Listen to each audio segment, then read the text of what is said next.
talking about right now, they're playing the game. The IRS is their mentor, if you will. Yep. And they do anything the IRS tells them to do, including file taxes. And, so most of the church is rocking along, not making waves.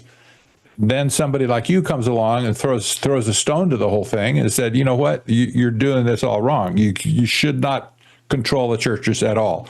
You'll win that case. But most of the other churches in America won't care, even if you do. Yep. And Matt Staver of Liberty Counsel is really good on this one. He is really good on this one. If anyone wants to know. And by the way, he won a case at the Supreme Court on religious liberty 9-0 a few years ago. But we live in such a messed up world. But I guess the closing comment today is we have a guy who clearly seems to be preparing to run for president, wants to trash on real Bible-believing dispensational Christians while he takes the camouflage of being a Christian, but is either too deceitful and or too stupid that he also keeps, from the abundance of the heart, the mouth speaks. And he keeps telling you who he is. While he claims he's a Christian, he keeps telling you about his beliefs on communism, praising communist leaders, technocracy, and necromancy, talking to the dead. So people wise up and realize who JD is. If it comes down to between JD Vance and Kamala Harris, I guess I won't be voting because I'm not. There's no way I'm voting for JD Vance. I certainly wouldn't vote for Kamala, but there's no way I'm voting for little Antichrist, Mr. Eyeliner. I think a lot of Christians are on our camp are going to be of the same opinion. Mm-hmm. Yep. We're no, my grandkids won't be able to say, Papa, why did you vote for that guy? I'll be saying, I didn't. First presidential election I ever sat out since George H. Bush. There you go. Let's pray it doesn't happen. All right. Technocracy.news. Technocracy.news. His new books are over there. His latest book and his book, Betrayal, all there. Technocracy.news. Take care. God bless. You too.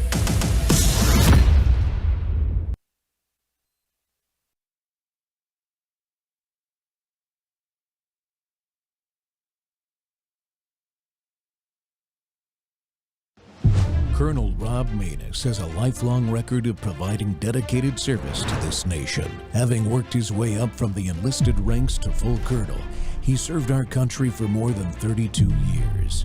He has served as a bomber squadron commander, bomb disposal technician, Joint Chiefs of Staff operations officer, assisted the national security team with the campaign plan for the global war on terrorism. He authored the first theater nuclear war plan and served as the vice commander of America's largest airborne intelligence wing. Colonel Rob Maness is a true American hero.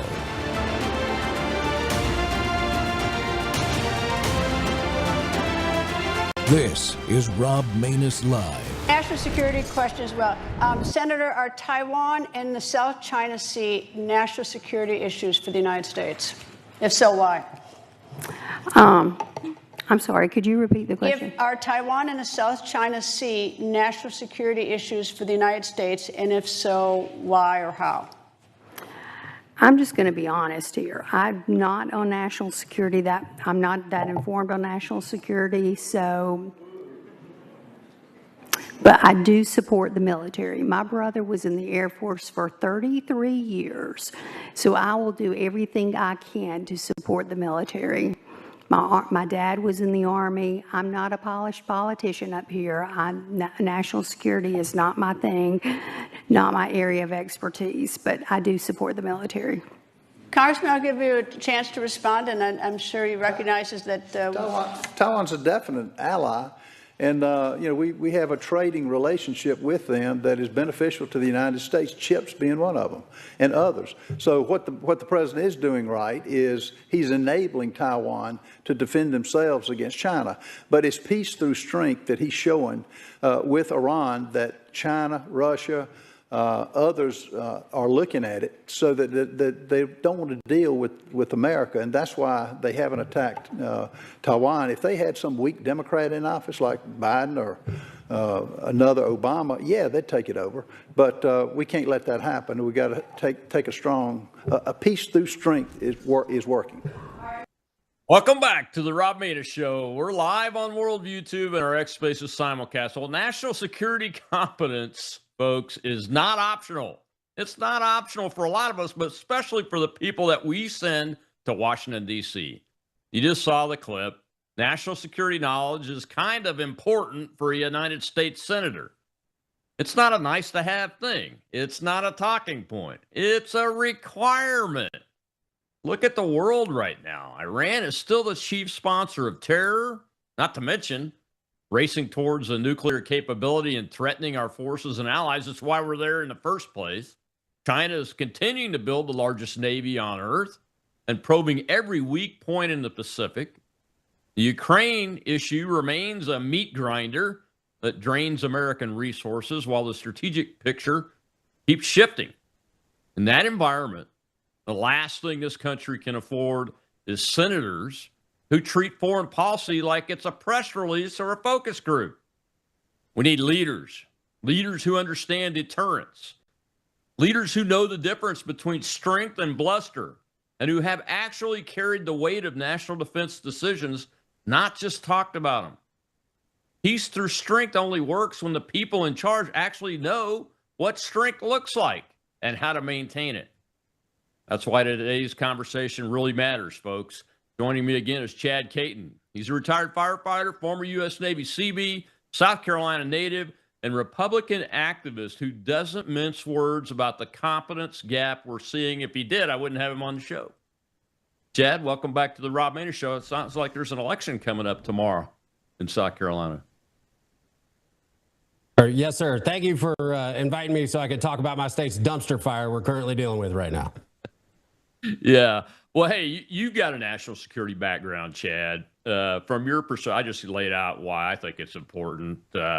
I've run for U.S. Senate before, and the one thing that I considered made me qualified was my national security background. I wasn't qualified, I wasn't knowledgeable about a whole lot of other things at that point in my life. So from your perspective, just how important is it to have a senator that can hit the ground running? Well, at the end of the day, when we're talking about one of our most, the craziest part of one of our enemies out there, be it China, however you want to look at it, be it economically or a world power concept, you think that you would understand what their geopolitical current situation is with an island that they believe is theirs. The United States has been out there very, very far in front of this so that we were able to help Taiwan, a very tiny island that we get a ton of our semiconductors for your car, for your computer, and all of that. Donald Trump has done a phenomenal job of bringing a lot of those semiconductors back to the United States so that we don't have to rely on this tiny island and possibly go up against the monster that is China. But to be a senator, one of 100, and having been the sister in bureaucrat politics for 30 years, longer than Ralph Norman, you think you would know where this particular island would be, especially when your brother was Lindsey Graham. He's never seen a war he hasn't been interested in talking about. And you telling me at Thanksgiving dinner here in South Carolina that didn't come up? I'm having a hard time with that. I really, really am. This endorsement, this particular candidate is an abject failure, and I pray to God that South Carolina has hurt us and we're able to put a leader instead of an intern in the United States Senate. An intern, that's a great way to put it. Do you think that was a coached response to that to make Mrs. Nordone look human? I hope not, because you better fire that dude real quick, because that was the worst answer you could have ever been coached on in my life. One, you did the I'm not too intelligent thing, like, could you repeat that one more time? Because you got to think of an answer, because you know you don't have one. And then when there just wasn't enough brain capacity to put this together in some formative, articulate statement, you decide to go out there and say, I like the military a lot. Just doesn't cut it. It just does not cut it. Yeah, not when you're talking about the question that was being asked about Taiwan and the Chinese. Well, let me ask you a question, Colonel. Go ahead. You're a colonel. What is the number one job of elected officials in the federal government? to protect the United States of America, me. You're damn right. That's right. And if you can't answer that question based on one of our biggest allies and one of our biggest enemies, you don't have a place in that Senate. I'll be damned if we're going to vote for that kind of person to learn on the job. That's why I call her an intern. We ain't got time for that. Yeah, I was very impressed with Congressman Norman's response. He did not go on the attack wisely against her individually. And just answered the question in a very professional manner, and he knows the material. Well, that's what Ralph Norman does. He doesn't like the attack politics. He doesn't like getting in the ditch where I like to live. I feel no more normal with the regular fellers that go out there with dirty hands and whatnot, and will tell somebody where to go. But that's me. Yeah. Ralph Norman is not about going after her. He's not doing it.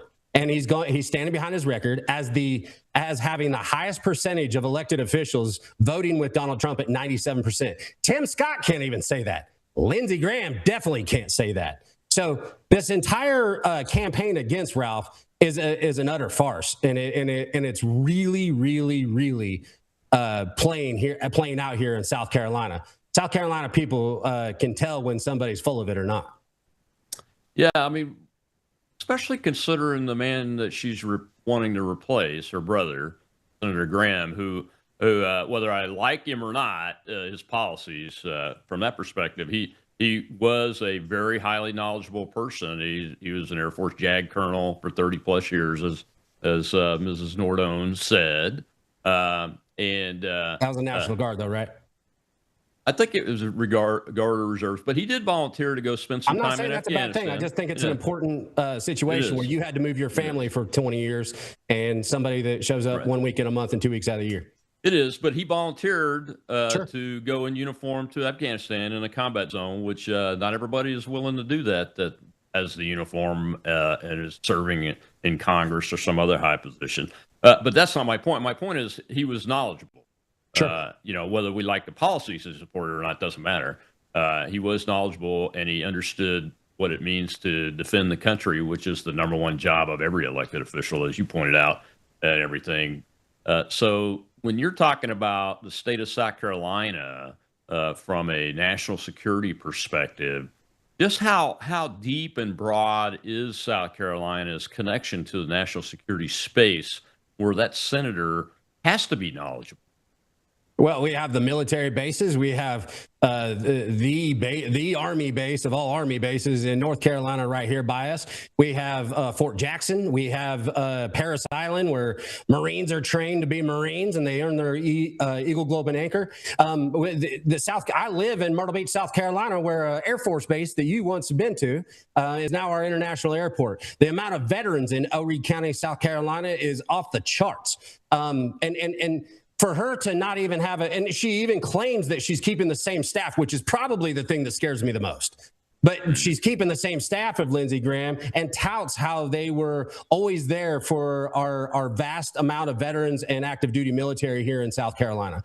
For her to just put up the yellow ribbon on her car and say, I support the military, does not make one a senator. Yeah. What do you... I've been waiting to ask this question. What do you think the objective is here with this candidacy?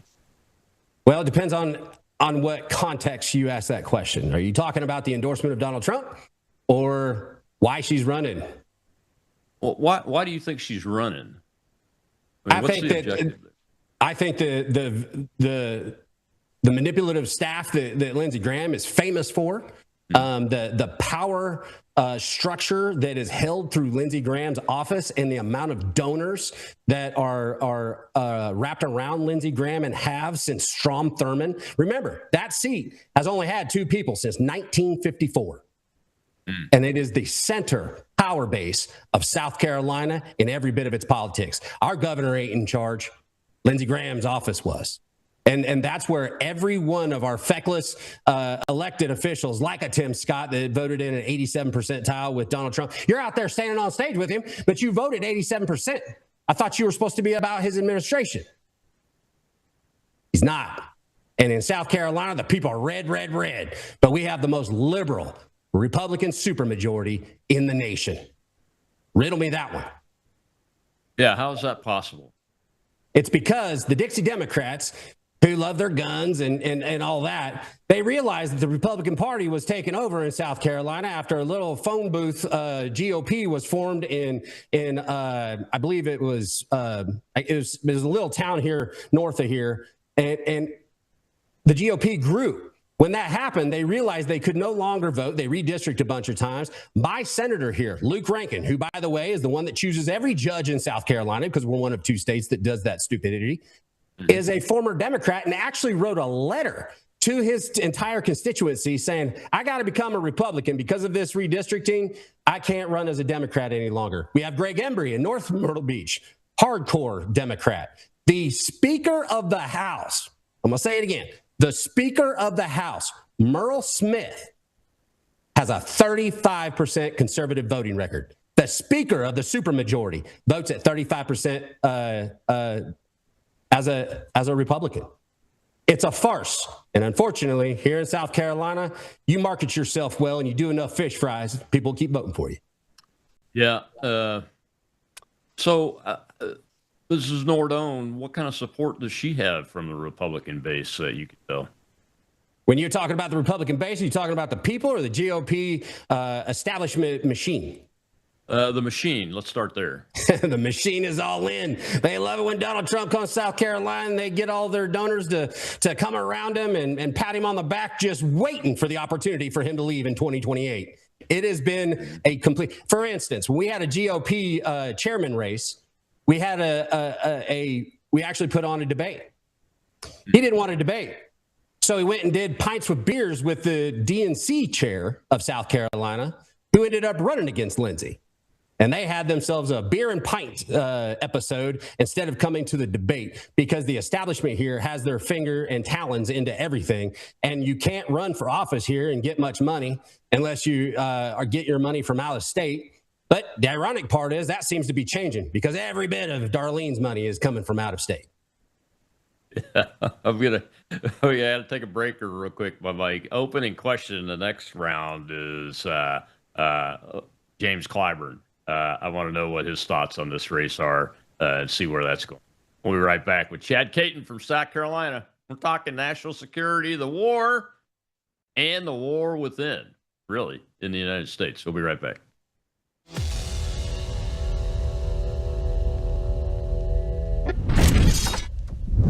Take a look at the water you just poured. It looks clean. It tastes fine. But what's really in it? Lead, fluoride, arsenic, chlorine, pesticides, PFAS forever chemicals, pharmaceutical residues, and bacteria. Every single day, these toxins flow straight from your tap into your glass, into your family. It's time for Sentry H2O from Worldview Water.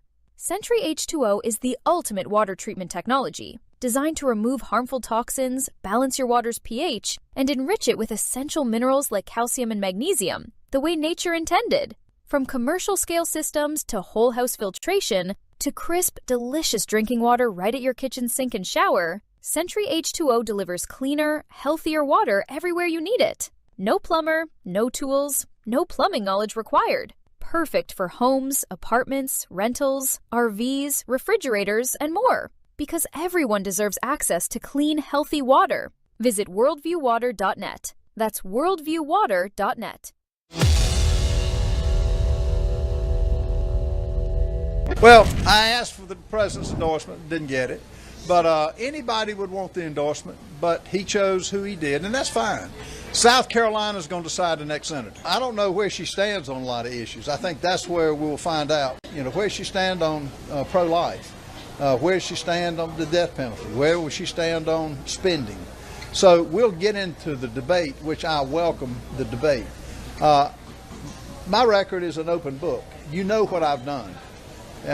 And I will continue that, because I think that we're at a critical point, because what really attracted me to this race, the Senate is malfunctioning and is where good bills go to die.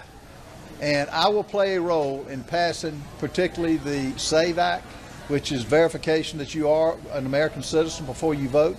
I will be laser focused on that. And I will be laser focused on calling the Senate out. They're on a 5-week vacation. That shouldn't happen. And so that's just one of the many things. The overall conservative platform of peace through strength, the American First agenda, I'm all into. President Trump has laid out a great framework that I will be a part of and will promote, and my record backs that up. I'd love to have another reconciliation package. I'd love to have another big, beautiful bill where we, reform the tax code, where we work to cut regulations, where we empower the taxpayer. That's what that's about. And we'll debate those issues, and I'm sure there'll be some differences, but I welcome that. And I really trust the people of South Carolina to make the right call. This is a time to come together, folks. We've got to all coalesce, come together, because we have got some socialist Democrats we have got to beat. There's no way.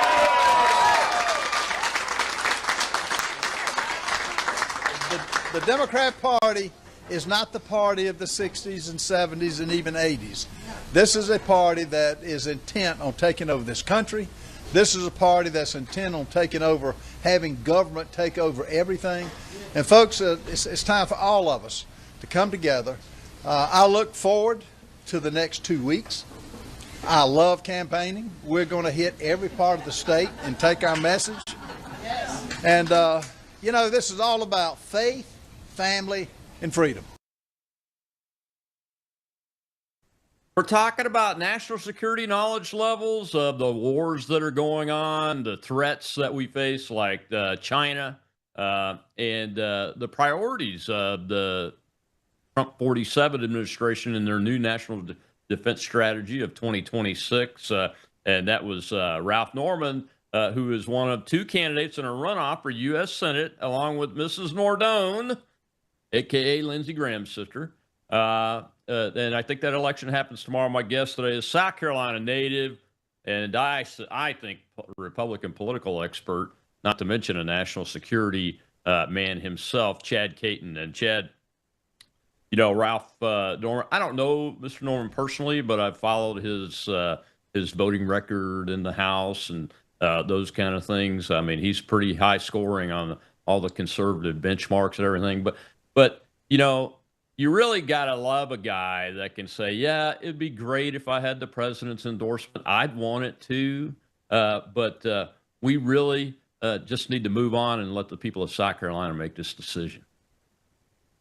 Well, you're absolutely right. And I mean, you and I were on the Veterans for Trump coalition. I was at the White House 2 weeks ago. I'm still in every bit of support of the president of the United States. And absolutely, we would love his endorsement. But with the things that have come out in this quickness that we have tried to put Miss Nardone in this position, and I was fine with her running out Lindsey's time there left in the Senate. I mean, he'd been there 30 years. Probably going to take a while to clean out that office. I get it. Have those moments. Have that time. Have that honor of making sure you finish Lindsey's time in. But when she decided to run, and I know that Donald Trump fell into a bit of a predicament when he said something about Russell Fry, who is my congressman, in order for him to run in the Senate, and not realizing that he would have to run for both Congress and Senate at the same time with a Democrat challenger, putting that House seat up for grabs was very dangerous. And Donald Trump told Russell, you need to drop out. He didn't do that. So it put Trump in a situation where he had to pick somebody really quick and get to Henry McMaster in order for, one, her to be put in that position, and two, for her to run for this seat, because he needs somebody to progress his agenda. Now, I have people all over the place saying he's there to progress the agenda. But if we don't start looking 5 and 6 years down the road, an America without Trump in a position of power, and start codifying what MAGA is supposed to represent, we are failing our children and grandchildren. This is the greatest opportunity in politics ever. And if we, the people of South Carolina, after we've got to know Miss Darlene, and we still vote for her, we are lying to ourselves. We are lying to who we think we are in the great red state of South Carolina. And we are abject failures to our own kids. It's that simple.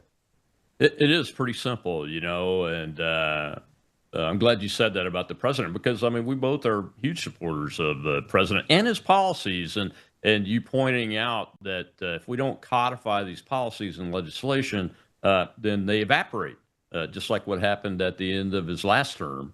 And that's critically important. I heard that Senator or Congressman Clyburn has endorsed Mrs. Nordone.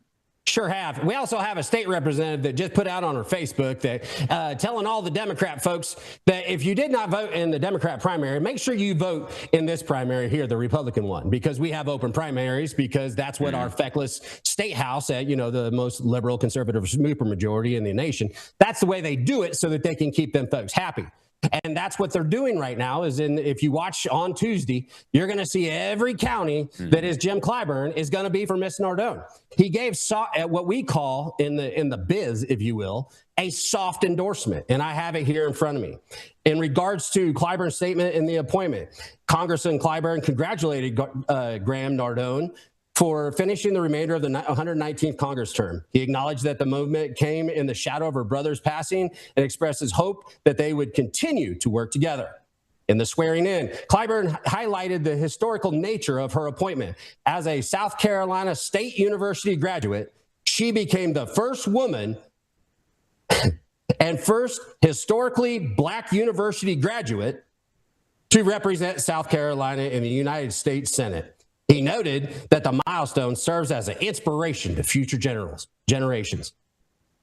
She's not Black, but nonetheless, she went to that school, and I guess Mr. Clyburn is actually excited that somebody from an HBCU is actually the first female senator from South Carolina. To go on to tribute to Lindsey Graham, following Senator Lindsey Graham's death in July 2026, Clyburn reflected on their 3 decades serving together. He described their political relationship as a partisan and passionate, but always pleasant and productive, and offered condolences for Darlene and this entire Graham family. Now, when it comes to the condolences, I appreciate it. But the very thing that we have a problem with a limp-wristed Republican that is not MAGA in any way, shape, or form, it should be disqualifying in my way, all way, especially with an open primary where you had him put out the dog whistle that this one's probably the one we want. And then followed up by Democrat legislators saying, y'all need to go vote in this primary. It's a dumpster fire. Yeah. So y'all don't have a rule that if you did not vote in the primary election day, you cannot vote in the runoff? No, if you did vote in the primary for a Democrat, that's why they say we have kind of closed primary. But if you didn't vote, you can vote in all the runoffs, all the Republican primary runoffs, anything you want to vote in. It all dictates on what you vote in the primary. If you vote as a Democrat for a Democrat, then you cannot vote in any of the Republican stuff. Right. But the Democrats usually put up one person. A lot of people don't vote in the Democrat primary because it's very simple. They don't usually go at it. They put one person up and call it a day. And they did that with Dr. Andrews. She is the Democrat pony. And then, so all these people in buses, I'm hoping to get some folks out there, see if some buses come up to the polls. They're going to put everybody down there to make sure Miss Darlene gets her votes in the Low Country. That's amazing. That is amazing. I just don't know that I want the Democrat head guy in the country to endorse me. All right, I think we got a question over in the live audience if the technology will work. Go ahead, Sean. All right. Can you hear me all right, sir? Gotcha. All right. Chad, with these open primaries and the call to Democrats to come in and vote for a Republican nominee, what is a candidate? What is the tool that you can use to fight that? I mean, how do you stop that type of primary in your state? You close the primaries. I mean, we don't register as a Democrat or Republican. We do have to show your ID, so that's a bonus. We got that one through. But at the end of the day, why would we have what we call open primaries? If we're legitimately, the GOP and the DNC is putting money into their primaries, why would you want somebody that ideologically aligns with the other party jumping ship I asked that of Drew McKissick in our GOP here in South Carolina, and he about lit me on fire. I've asked that of Luke Rankin. I've asked that of multiple senators here in this state, and they all look at me and run for the hills because they have no answer, because we already have shown that what they do is they infiltrate to keep their establishment Dixie Democrat machine in place in Columbia and Washington, D.C. Now, in this case, though, Chad, is it accurate? And I've seen some reporting, but I didn't have time to confirm it before I got on the air with you. Is it accurate that there are Democrat PACs actually funding Mrs. Nordone's campaign? Absolutely. There's a green. I'm sorry, I don't have it in front of me because I've been studying all kinds of stuff today. But there are two PACs, one of which was really, really behind Bernie Sanders, and the other one is a green one that's really, really mad at Ralph Norman because they try to say that Ralph Norman held up the big, beautiful bill. And didn't vote for it. He, in fact, did vote for it, but he did hold it up because he said, I'm not voting for this with all this windmill and car subsidies. If you remember, that really upset Elon. Elon got pretty mad about that. And Donald Trump asked him to come on down and said, what's the problem? And he said, all this Green Deal stuff needs to be taken out of the big, beautiful bill. It'll make it that much bigger and that much more beautiful. Trump agreed. And the Republicans took that out and made the big, beautiful bill better. And then he voted for it with the rest of the caucus. That's what we need from our representatives. That's why we have a representative government. He did the job for the people of Greenville, Spartanburg, and that area as a congressman. And he stood in front of it for the United States and actually brought it about. So now these PACs that are super mad that they didn't get their subsidies are coming in here because they know that Darlene is nothing but a pencil.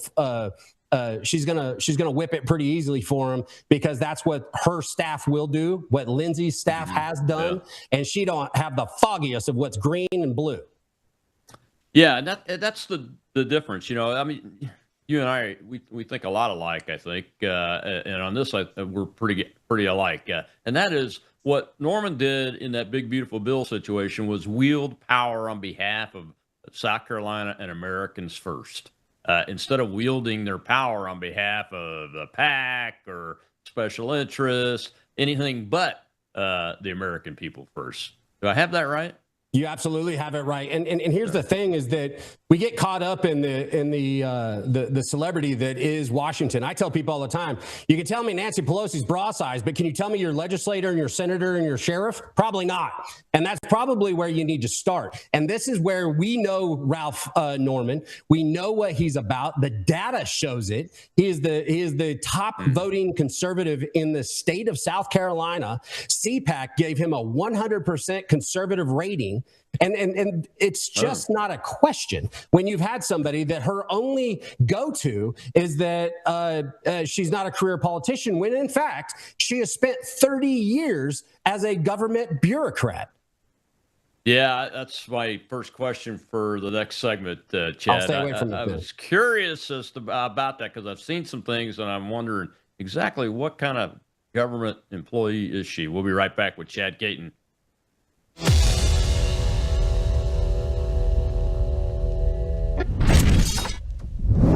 At a certain age, you stop chasing younger. You start protecting what helps you feel steady, strong, and well. Your body's collagen matters. It supports the structure of your skin, joints, and connective tissue. But as the years go by, your body needs more support from the inside. That's where Bella Grace Elixir comes in. Bella Grace Elixir combines Verisol collagen, the world's most clinically proven collagen, with Asteryl astaxanthin and cat's claw in a proprietary blend designed to help support the processes that reconstruct collagen, while also offering antioxidant and anti-inflammatory effects. And this isn't just for women. It's for men and women who want to age with more confidence, more care, and a daily wellness routine that supports the body from within. One simple elixir, thoughtfully formulated for whole body wellness. Take care of the body that has carried you this far. Order Bella Grace Elixir today at melissahousebg.com.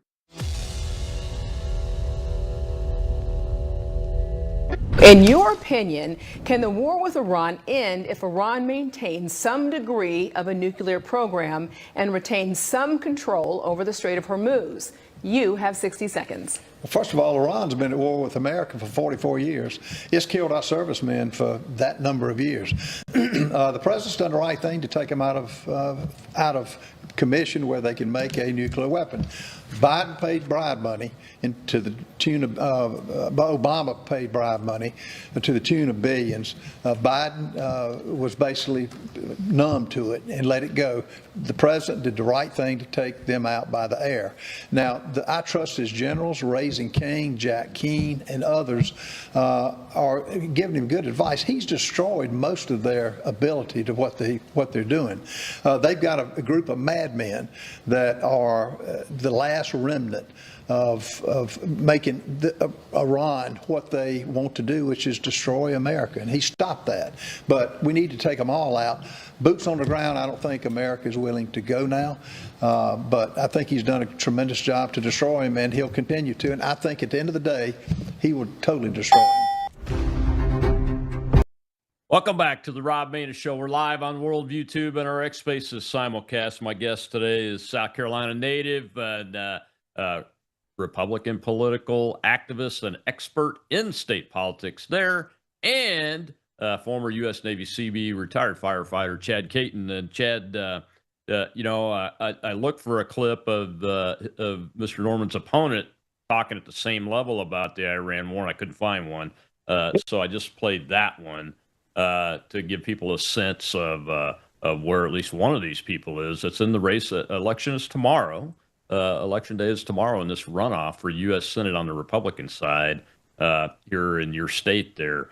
I have seen some things, but I'm not real clear exactly how broad and deep this is. But is Mrs. Nordone a state government employee in South Carolina? Yes, sir. She has been continuously appointed by governors and has worked in government for 30 years, 20 pretty handedly as directors and whatnot. It took 10 years for Lindsey to get his position from Strom Thurmond, in the Senate, and the power grab that he did with Boeing and Mercedes and the military industrial complex, and to get his power up to where he could go to any of the governors and say, my sister would probably be good at this. And that's where she's known as DEI Darlene. She stood in front of the House committee there and said that we're legitimately trying to lead the state in. I'm sorry, we just had a huge thunderstorm. We're trying to lead the state in diversity, equity, and inclusion when it comes to hiring processes here at the Commission for the Blind. 20 years as a high-ranking official as a bureaucrat. And then she did another 10 years there within the government, all while she chooses not to vote in any of the primaries, apparently. It's weird. That's amazing. It makes me question even more why she knows so little about national security, because South Carolina is one of those keystone-type states in the United States national security, not just organization, but manufacturing, support, and those kind of things. That just blows me away. But doesn't surprise me, because she kind of sounds like a bureaucrat when I listen to her talk. Well, let's take a question from the audience. I think I've got a hand up over there. Go ahead, Joe. We have Margot, sir. Thank you for letting me ask this question. Chad, I really want to talk about the fact that Ralph Norman has an office in Rock Hill, which is right on the border of North Carolina, Charlotte, which we all know is a mess. And we feel like he's going to be our senator since Tom Tillis isn't. Can you talk about that blurring border and what it means to other states to have Ralph Norman in that position? Oh, that's a great question. And Margot is a beast of a political operative in North Carolina. I'm proud to know her as a friend. And yes, you're absolutely right. The lines of South Carolina, North Carolina is really specific when we get into football and concept of which state's which. And there's pride in both, and we're proud of it. But those lines are blurred very, very much. And that's one of the things that they've actually tried to talk about when it came to Ralph in regards to a piece of land that he owned when they tried to bring the Carolina Panthers practice facility into South Carolina. So it's just the Carolina Panthers. And a lot of what they're putting out is, in fact, untrue.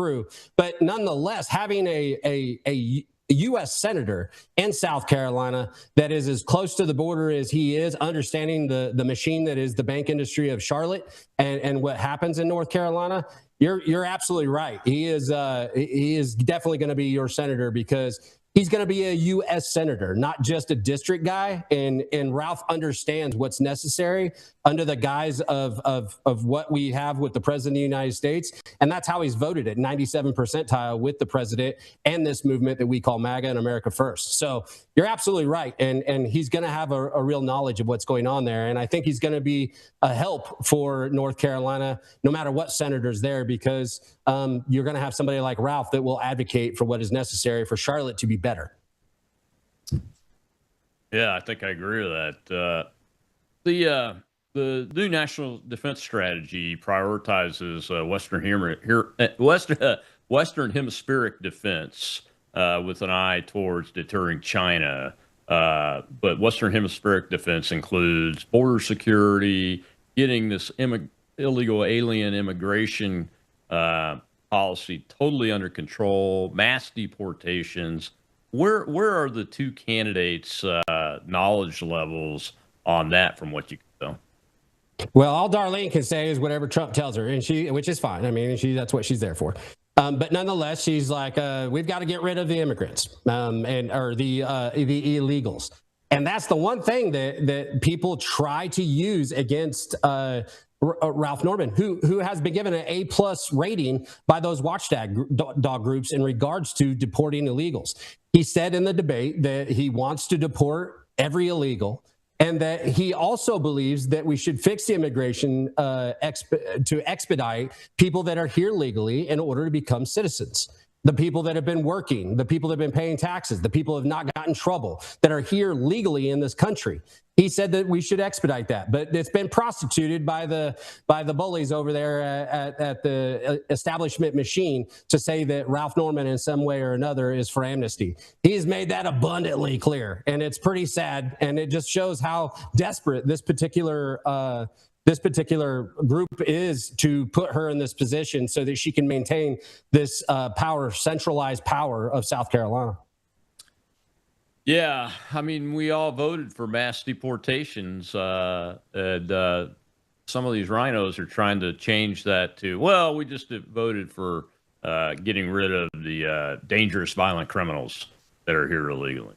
Well, I don't know what she's never really said anything other than they need to deport them all and they need to go, is what she said.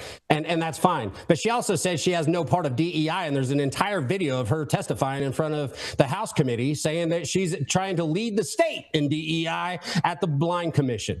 And she also says that she's pro-life. But when she was asked by a constituent in just recently that had a camera she didn't realize was running, asked her, well, are you for banning abortion? And she goes, well, I like the 6-week heartbeat bill that we have in South Carolina. And she goes, no, as a Republican, are you for banning abortion? And she looked at her and said, I'm going to have to think about that. And then she realized she was being recorded and told her she didn't appreciate being recorded because, she stepped on her Democratic tongue.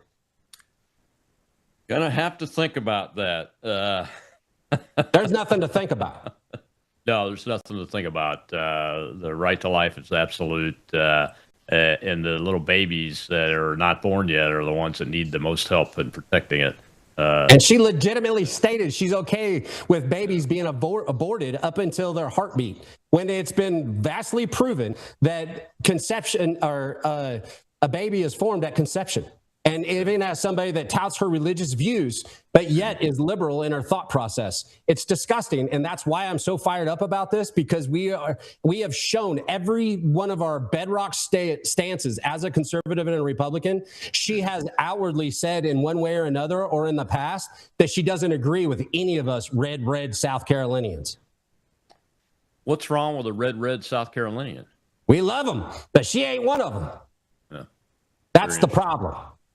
And they're trying to pull the wool over our eyes, which they've done for a very long time because of the Dixie Democrat Republican majority here in South Carolina and the machine and the centralized power that is around this particular office.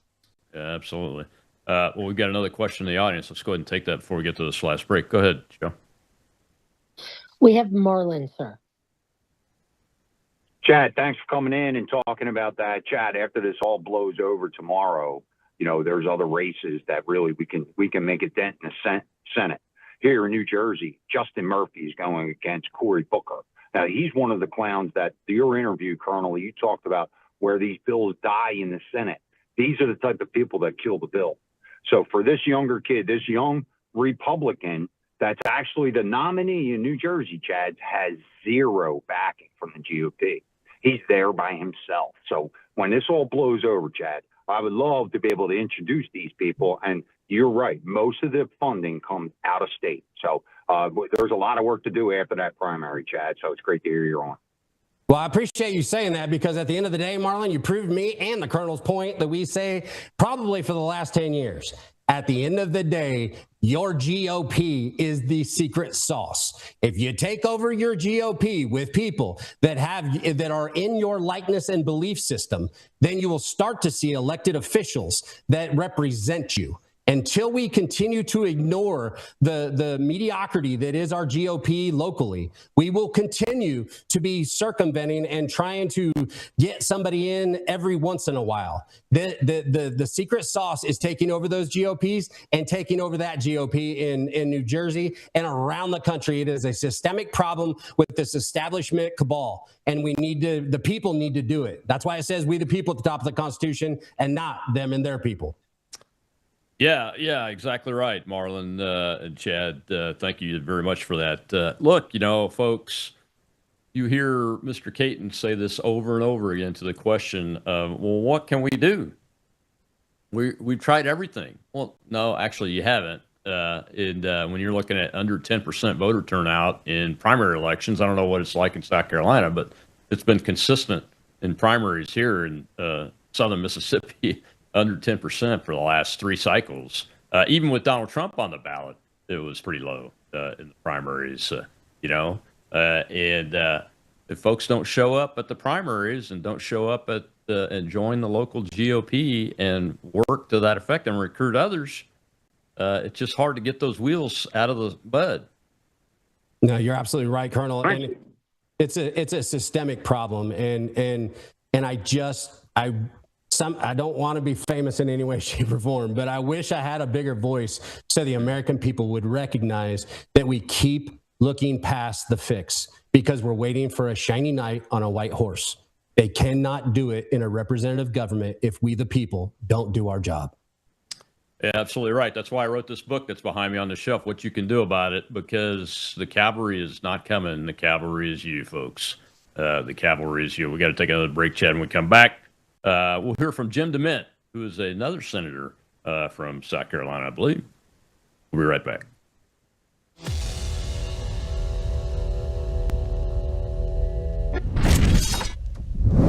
Introducing Worldview Tube Vault. Over 35 years of radio broadcasts, television programs, documentaries, and ebooks.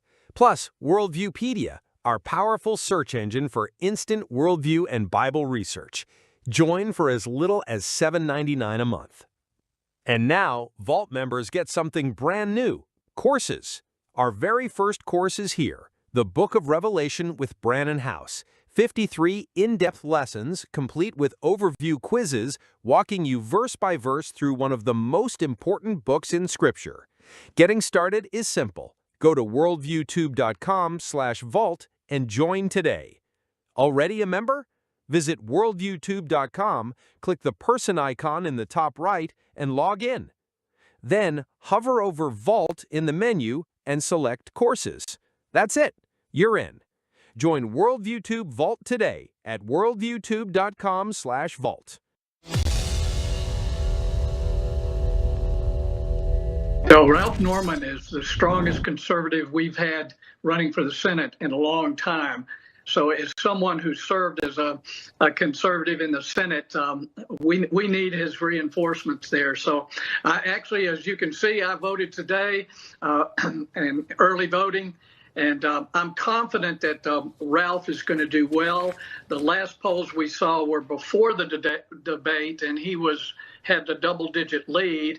And I can tell now that the Washington swamp, knows that he's well ahead because all the ads now are just negative towards Ralph. It's painful for me as a conservative to see Republicans spend millions of dollars to try to tear down Ralph's reputation to keep him from getting in the Senate. And to me, that means we've got to fight that much harder to get him there. So if folks get out and vote, like I saw today, the polls were fairly crowded, and this was early voting. So I think that's good for Ralph. The better the turnout, I think the more it will help Ralph. And again, I think the other side sees that they cannot sell their candidate anymore, so they're going to have to tear down Ralph Norman. Welcome back to the Rob Maness Show. We're live on World YouTube and our X Spaces simulcast, and it's More War Monday, and we're talking about national security cred, basically, for a U.S. Senate candidate, and the discussion is centered around this runoff for U.S. Senate on the Republican side. That election day is tomorrow. That was former South Carolina Senator Jim DeMint, also the founder of the Senate Conservatives Fund, and I have to be transparent. He supported me in my U.S. Senate races, and because he believes in non-politicians being elected to every political body up and down the chain in this great republic of ours. And my guest today is Chad Caton from South Carolina. And Chad, we'll get to DeMint in a minute, but I have to ask about Norman's views on the Ukraine policy, because we know what Mrs. Nordone's are, and they start with the word Lindsay. So let's throw every resource we can at it, even though it's not really in our vital interest. Where's Ralph at on all this? Well, Ralph is right there with the president, to the point where he believes that we need to hold Russia at bay, but throwing money with no reciprocation or getting our money back in any way, shape, or form is asinine. And his whole concept of it is understanding the threat that is Russia. There's a middle of the road, instead of just throwing tons of money and not expecting any of it back. And we've seen Donald Trump talk about their mineral rights, their different things that we can get our money back from what's going on here, instead of just saying that we're supposed to help them. And overtly, Ralph wants this to be done. He wants it to be over, and he wants this conflict to go away. But he doesn't believe that we just need to continue throwing taxpayer money at Ukraine with no reciprocation or any of that money coming back in that reciprocation, be it mineral rights or what have you. So I think he's took a middle of the road. Me, myself, and I don't know why we're overtly helping Ukraine, and I'm not a big fan. But at the end of the day, I understand the geopolitical ramifications that come from this. And it looks like it's kind of just a kill-on-kill stalemate at this point. And I haven't heard about billions and billions of dollars every 2 weeks being sent to the actor that is Zelensky. The one that wears high heels, as a matter of fact. He's a comedian, so he continues to make me laugh. Well, we've got another question from the live audience. This has been the best question day we've had in a couple of weeks, so I'll chalk that up to your presence, my friend. Go ahead, Shel. We have Liz, sir. How you doing, Colonel? Long time no talk to. Chad. Yeah, and I'm not quite your biggest fan. I think your Elizabeth is your biggest fan. And your puppy, Diesel. Depends on the day. Yeah, that's true. My question is, do you think President Trump is kind of wishing he had not endorsed anybody in the beginning, and that he would probably go a different direction if he had his druthers? Well, having been in the president's world, I'd be remiss to try to answer that for the president. All I can say is that the president has a very large country and a whole planet to worry about. And when it came to this, it seemed like it was a knee-jerk reaction. It seemed to make sense based off of the love that Lindsey Graham sometimes unfortunately had here in South Carolina. And I don't know that it was the best decision. And at the end of the day, his endorsements are his endorsements. The president has his own own thing he's got to worry about. He's worried about where he's going to be for the next 2 years, what he's trying to get done, and what we, the South Carolinian people, are supposed to send the right person for that job and after. And that's why this is such a big thing for me. I've stayed out of a lot of the midterm primaries, but this one, it actually hits close to home because I know the power, centralized power that is in this office, that is in that staff in that office. And I know how much power they have around South Carolina. And I believe that myself and everybody else around Ralph Norman are actually sending the most MAGA Republican to the Senate, and that's Ralph Norman. Yeah, what are we seeing from the numbers and early voting and those kind of things so far? Have you got any data on that? For an apathetic state, it's really, really hit home to a lot of people here. The upstate has already beat their last runoff numbers for early voting. Reed County, where I'm at, is down like 400 or 500 votes in early voting. And that's because we had our Congressman Russell Fry take this county during the original primary runoff. And I'm being told that there's the president coming here. It's always good to see the president. But at the same time, a lot of people walked out of there by our local media when asked, did this change your mind?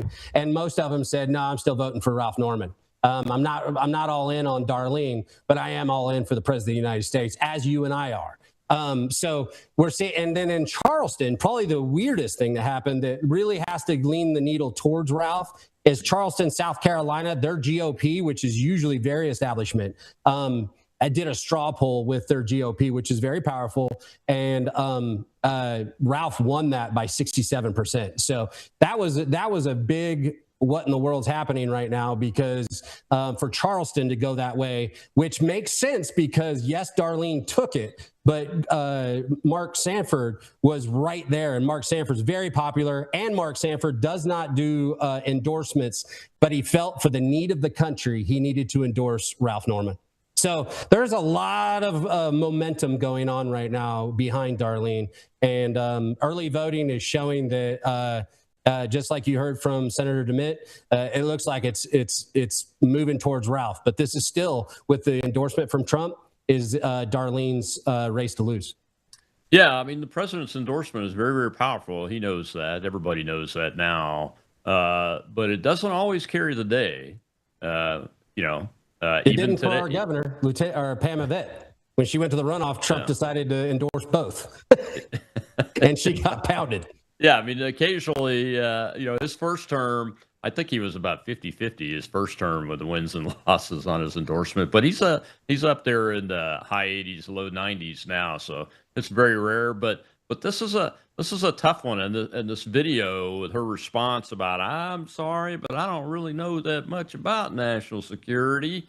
That response is going viral. Is the media, the corporate media, talking about that? No. Fox News is basically a campaign manager for Darlene. You know how Lindsay loved to go on Hannity, and Hannity is a simp for the anything Graham all day, every day. And so, no, mainstream media is doing their usual bias and trying to pull the lever on winners and losers. But the people of South Carolina just really don't like being told what to do.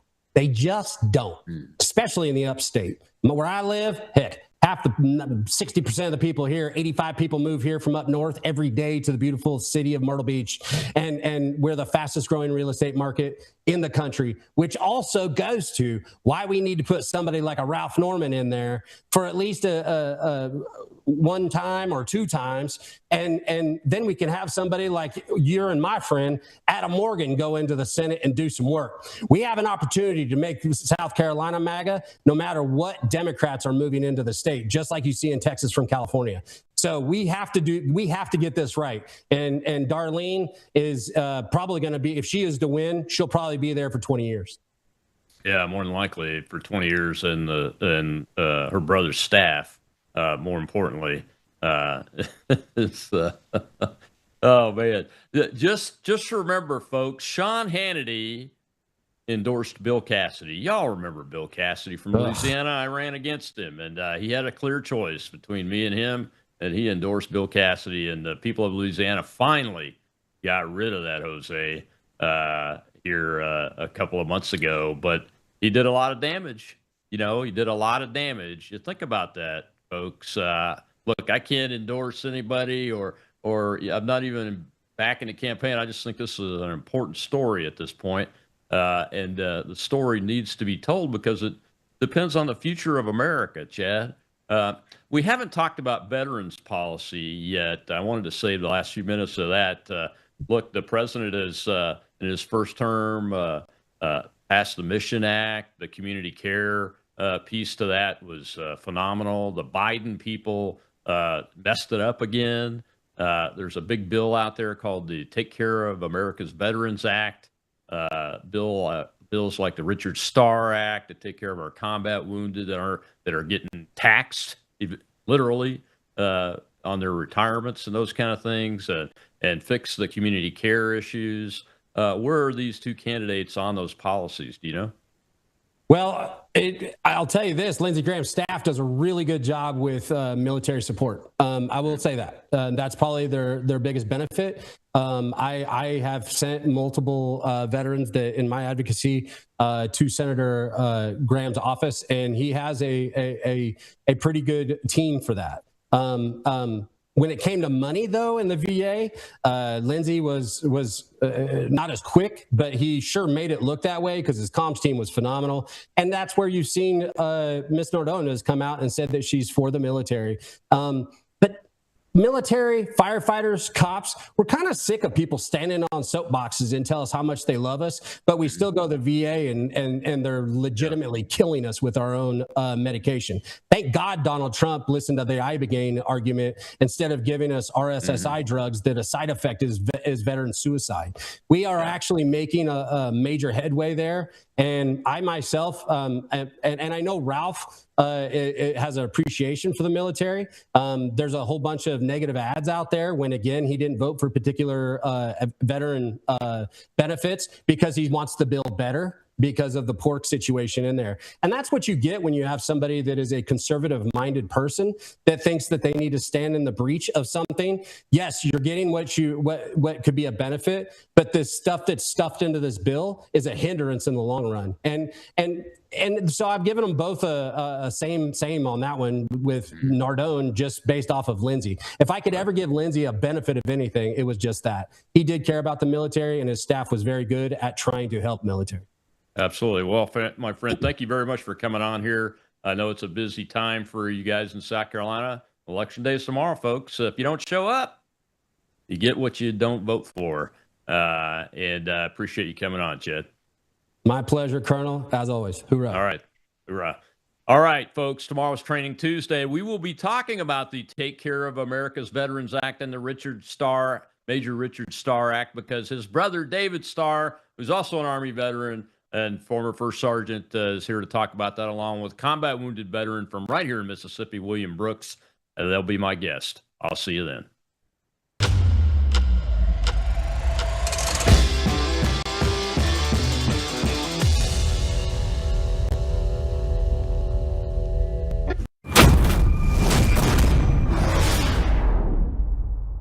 You're watching Worldview 2, built on the 35 years of Worldview books, documentaries, research, high-profile interviews, and the radio and television broadcasts of Brannon House.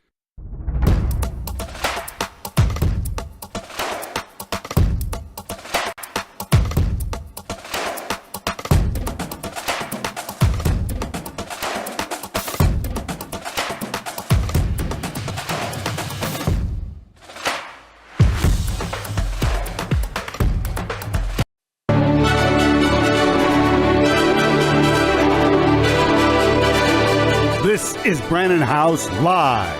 Whether the issue is law, science, economics, history, family, social